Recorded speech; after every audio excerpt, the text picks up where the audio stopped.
Welcome to the Explosive Strength Podcast with Jared Binney. In today's episode, we're going to go over stuff concerning age and strength and power. Also, what to do as athletes have more training years experience, how to kind of more structure their training versus kind of people with low training years or low training age experience. If for those of you that never listened to me before or whatever, training age is the number of years that you've been training. So if you're 30 and you just start lifting weights, you are an infant. And so by the time you get to, if you're 30, you get to 35, your training age is 5. If you take an 8-year-old and they start training at 8 and they train every year till they're 15, they're 7 years old. So that 15-year-old could have more training experience than the 30-year-old, although the 30-year-old has a lot better thought process and things, but that 15-year-old will kick that 30-year-old's ass just because of the strength and power that kid has gained.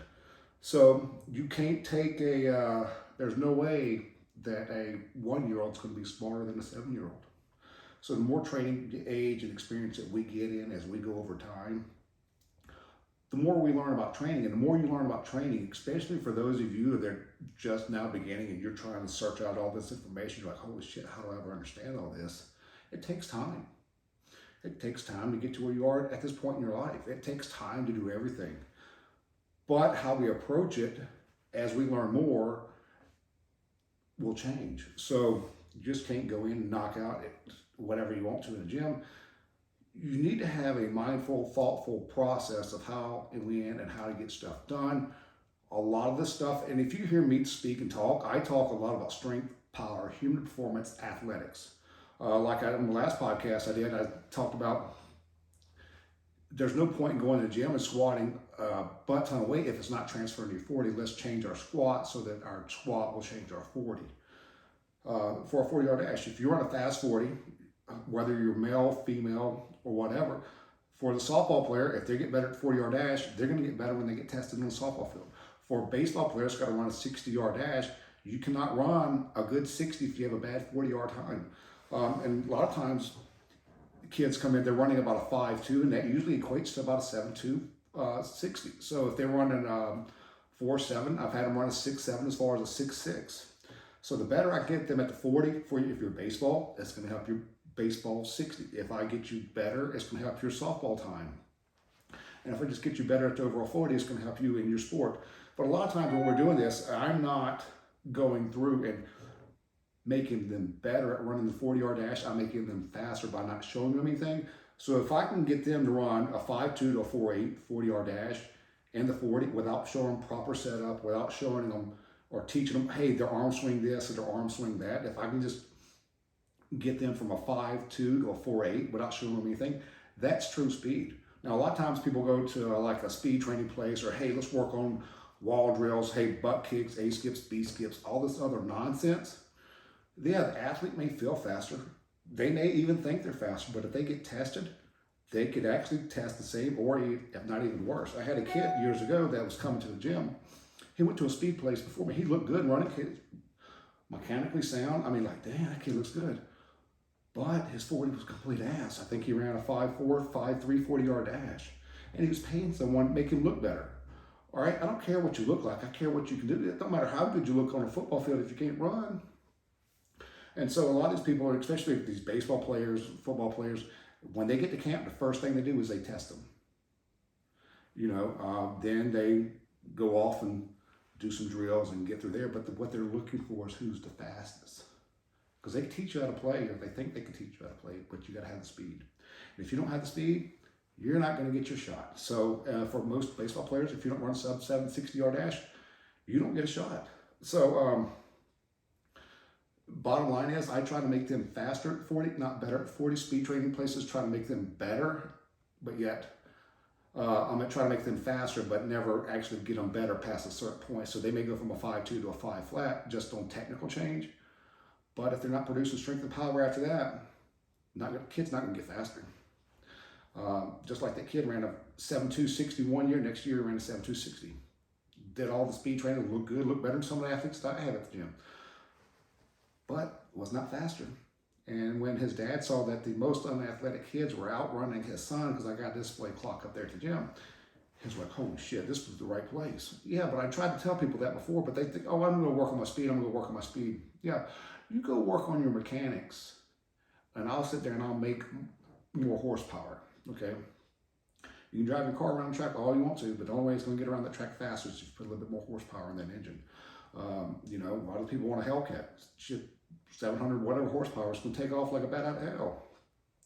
Or I'll give you a Prius. You know, you can be really good at driving that Prius.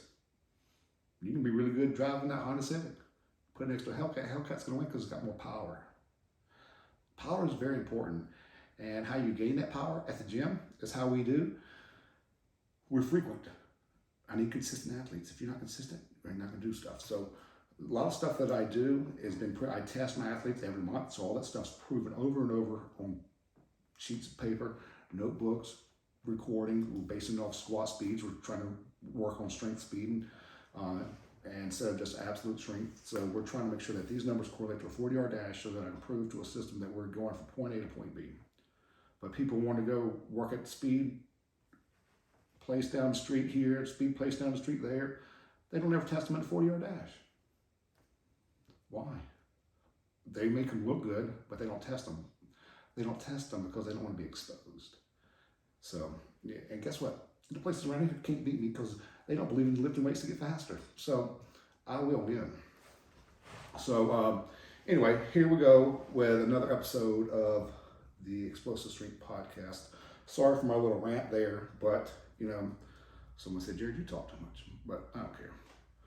I'm passionate about it because I want to help these people, but you can't help people that don't believe in you. You know, although you can show them all the results in the world you want to. Hey, look at this kid, look at this kid, look at this kid. Hey, look, if you got 100 people and they're all getting faster, what do you think, June? Don't you think that's a system that works? But whatever. Off the subject of speed, let's get to this. Jared, once again, I appreciate, this comes from Justin.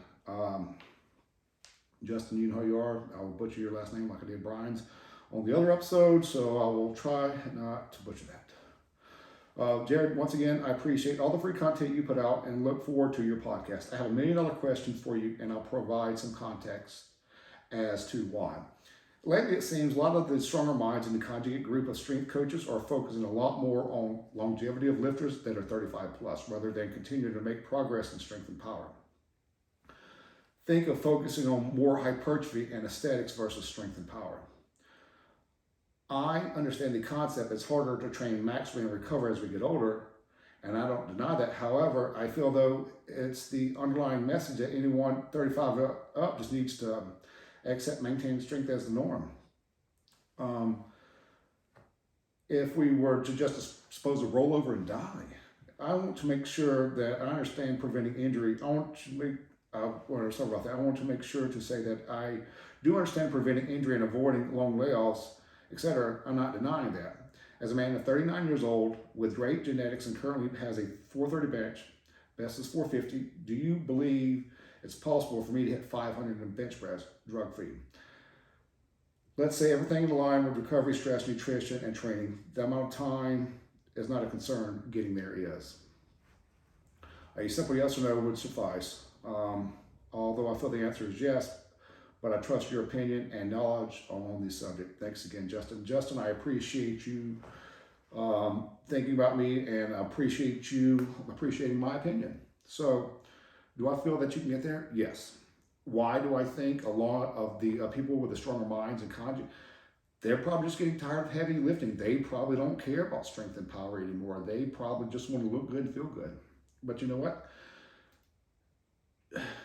You can still look good and still be more powerful. Like I'm 40 and you're 39. Our benches are very similar, 430. I don't know what mine is currently, but it could probably be close to yours. I've torn off my tricep, and I told the doctor I'm going to be back stronger and better than what I was. And I think for me, sometimes just lazy. You know, I'll get called up in the gym. I got a 24-hour gym. I got explosive mechanics that I run, and sometimes the kids will come in, and I think the most important part for us is for you trying to get to 500. I believe in getting stronger. I always believe. I don't want to be weak. I want to be an example for the kids at the gym. If the old guy can do it, what do you think the young kid can do? But I believe you can get there. But I believe the process to get there is to work on your special strengths. Like take care of your triceps, take care of the medial head of the tricep. I did a video on YouTube about that. Work on different angles of pressing. If you're pressing into mid fours like that, you can change up stuff a little bit more often. I would probably pick an accessory exercise or two exercises. One that's going to mimic the bench, like the press downs. I wouldn't do a whole lot of pressing on like close grip bench and all that stuff. I would probably work on your press downs, and I would probably work on some type of overhead tricep extension or something that does not hurt your elbows in that manner, where we're still focused on the medial head. Work on your arch. I think some of the things that we really need to work on that, once we get done with our bench, we just kind of skip and go on about our business because we've done our main thing, and that's kind of where I get in trouble. I'll come in, I'll bench, and I can do press downs, and my bench will just take off. But it also could probably take it off a little bit quicker if I'd spend more time on my lats, if I would spend more time working on my arch, if I would spend just being consistent with it. And the kids get on to me because by the time I get to benching, sometimes after dealing with all the other people, I just don't want to do it. And I can't come in earlier in the day to do it by myself because I can't bench without a spotter. And so I can't pull the bar out by myself. And so just basically what you hear me doing is just making excuses as to why. But if I stay consistent, I will take off, and I'll do pretty good. So 35 years old plus, man, I was still squatting and benching 3 days a week at 35. I was jumping too. I was squatting, jumping the same day. I'd bench, I'd work my triceps. But I think what you need to do is you need to maybe work on pushing your dips, work on monitoring your tricep press downs, work on trying to increase the strength of, like your press downs, increase how much weight you can do a dip with, and have testers along the way. Like I knew when I inclined, I did an incline of 405. I'll probably put that on YouTube or my Instagram somewhere. My max on tricep press downs was 130 pounds. I took my press downs to 150 for a set of 4 or 5.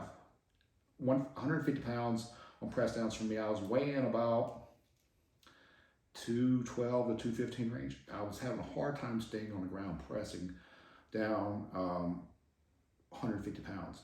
But anyway, I took my strength up in my triceps, and my bench press went from a 365 to a 405 incline within a relatively short period of time. As soon as I was able to do press downs at 150, boom, had a 405 incline, hit 315 for 10.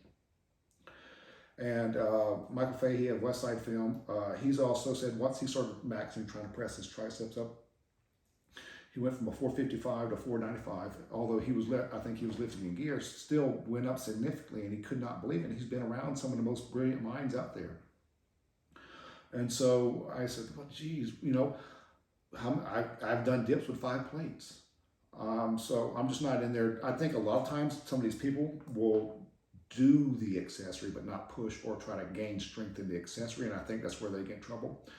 But I think you got a shot till you're about 45, and I may be wrong. Why not try to do it when you're 50? I've seen some 60-year-olds and stuff. Take as long as you can recover, and then you can. You're still young. 40 is young. We're young. These people out there, you're old. BS, and that's what I want to try to prove. And if you can do it, prove them wrong. But I still think you can bench 500. I think you've got to prioritize your accessories, and I think you have to make sure that you're getting your stuff in. Like taking the supplement HMB with creatine helps, even for the older people, maintain and if not even gain more muscle mass. And that's not a drug. That's a supplement you can buy off Amazon. And that's been proven to work over and over again, regardless of what some of the critics and stuff say. But I'm reading the National Strength Conditioning Association research journals and all that, and it's been proven over and over. Bill Phillips even did it in the 90s, and we still didn't listen. And why? Why don't we listen to people that know? Because I guess because everybody thinks they know something, so they want to get it and run their mouth, and they may not know, but they're going to give you their damn opinion. But you know what? I know, and I'm not just giving you my opinion. So I think if you're recovering, stress, nutrition, timing, you can do it. You're just going to have to prioritize your accessories. If you're doing dips with sets of 6 with 2 plates, you need to try to get 2 plates and a quarter. Then maybe 3 plates. You know, you have to push up your accessories. Work on, you need to go through phases too, to where you're just not pressing heavy all the time. You may have to build some type of endurance capacity for your, like the other day, my tendons through here, my freaking shoulders and chest from benching,